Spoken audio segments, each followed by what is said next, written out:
అనకాపల్లి జిల్లా ప్రజలందరి తరపున గౌరవ ముఖ్యమంత్రి వైఎస్ జగన్మోహన్ రెడ్డి గారికి స్వాగతం తెలియజేస్తూ అనకాపల్లి వైఎస్ఆర్ కాంగ్రెస్ పార్టీ అభ్యర్థి సోదరుడు భరత్ కుమార్ గారిని మాట్లాడుతుందిగా కోరుచున్నాం.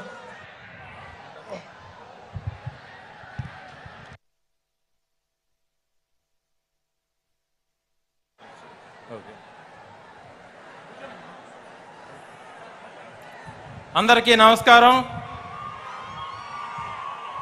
ఈరోజు ఈ కార్యక్రమానికి విచ్చేసినటువంటి నవరత్నాలకు నాంది, ప్రజా సంక్షేమానికి పునాది, ఆంధ్రప్రదేశ్ రథసారథైనటువంటి మన ప్రియతమ ముఖ్యమంత్రి వర్యులు వైఎస్ జగన్మోహన్ రెడ్డి గారికి ధన్యవాదాలతో స్వాగతం పలుకుతూ వేదికను అలంకరించిన పెద్దలందరికీ, వేదిక ముందున్నటువంటి వైఎస్ఆర్ కాంగ్రెస్ పార్టీ కుటుంబ సభ్యులందరికీ ధన్యవాదాలు. ఈరోజు జగన్మోహన్ రెడ్డి గారికి మేమంతా సిద్ధం అని స్వాగతం పలకడానికి వచ్చినటువంటి అనకాపల్లి జిల్లా ప్రజలందరికీ మరొక్కసారి ధన్యవాదాలు పలుకుంటూ, ఏ విధంగానైతే 2019 ఎన్నికల్లో జగన్మోహన్ రెడ్డి గారు ఇచ్చిన మాట ప్రకారం ప్రతి పథకాన్ని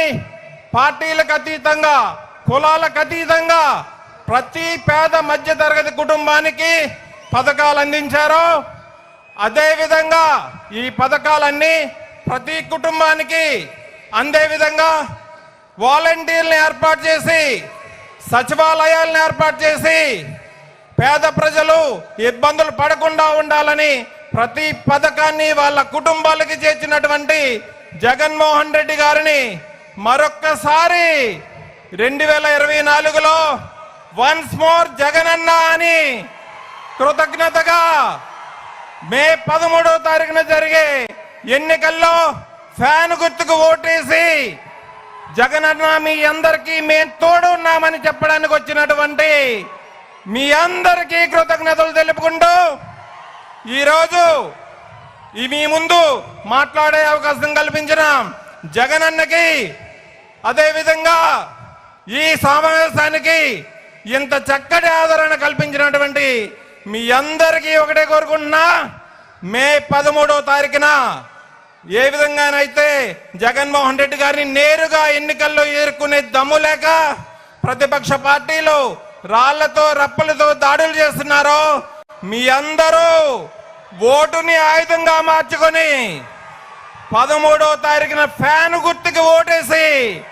ప్రతిపక్ష పార్టీలు బంబేలెత్తేలాగా జూన్ 4వ తారీఖున పోలింగ్ బూత్లు ఓపెన్ చేయగానే ఫ్యాన్ గుర్తు ప్రభంజనం ప్రతి నియోజకవర్గంలో భారీ మెజార్టీతో గెలిపిస్తారని కోరుకుంటూ, మీ అందరికీ మరొక్కసారి ధన్యవాదాలు తెలుపుకుంటూ, అనకాపల్లి అసెంబ్లీ అభ్యర్థిగా పోటీ చేస్తున్న నాకు, అదేవిధంగా ఎంపీ అభ్యర్థిగా పోటీ చేస్తున్న ముత్యాల నాయుడు గారికి 2 ఓట్లు ఫ్యాన్ గుర్తుకు వేసి గెలిపిస్తారని కోరుకుంటూ సెలవు తీసుకున్నాను. Thank you.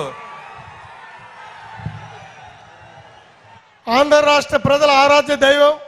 మనందరి ప్రియతమ నాయకులు గౌరవ ముఖ్యమంత్రి వైఎస్ జగన్మోహన్ రెడ్డి గారిని మాట్లాడుతుందిగా కోరుచున్నాం.